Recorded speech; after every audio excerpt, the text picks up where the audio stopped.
Everybody, it's David. Welcome from France. Just crossed over the Pyrenees yesterday into a little town called Saint-Jean-Pied-de-Port. It's starting to sprinkle rain right now, so hopefully I won't have to cover up and I'll speak fast. Saint-Jean-Pied-de-Port is a beautiful little town here in the Pyrenees, and it's known for one thing in particular. It's the beginning point for what's called the Route of St. James.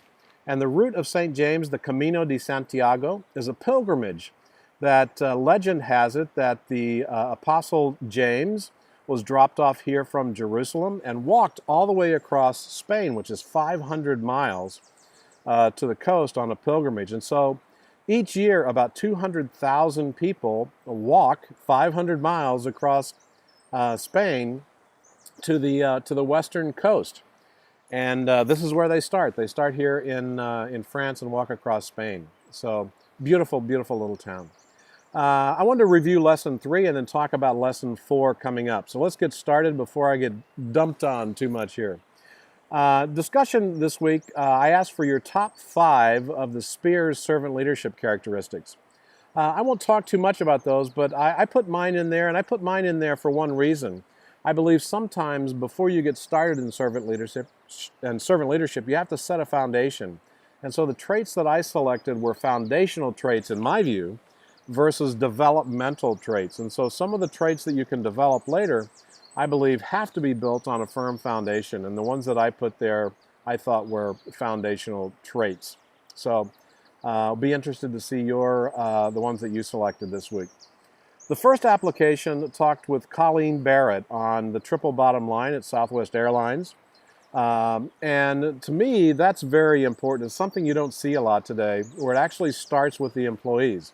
I mean, you talk about many companies and they say the customer is first. Well, at Southwest, they say the employees are first. And if the employees are first, then the customers naturally follow and the investors in the business will follow. So it's a win-win-win, or a triple bottom line, by starting with the employees. And so the YouTube video that you had with her, and then also the content in the Lead with Love dialogue with Ken Blanchard, I thought was very rich in content. And hopefully there are things there that you can take away and apply in your business as well.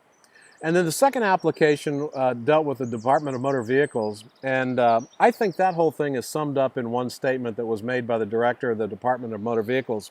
And he said that what he likes to do is reorganize his organization, if you will, on a moment-by-moment basis or a minute-by-minute basis.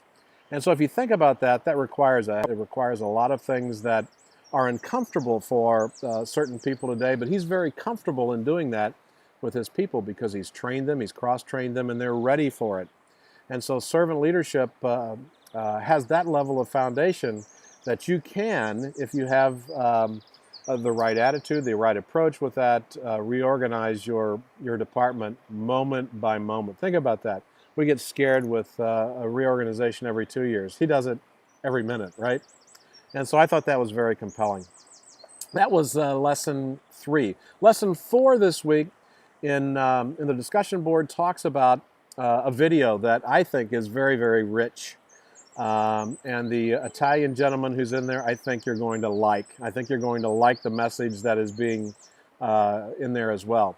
And then the center point of it talks about is leadership, sorry, I'm going to put this on, is leadership caught or taught?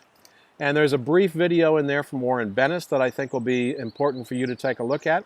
So in essence, is leadership something that you're born with, or is it something that you can develop over time? I'd be interested to hear your comments on that one as well.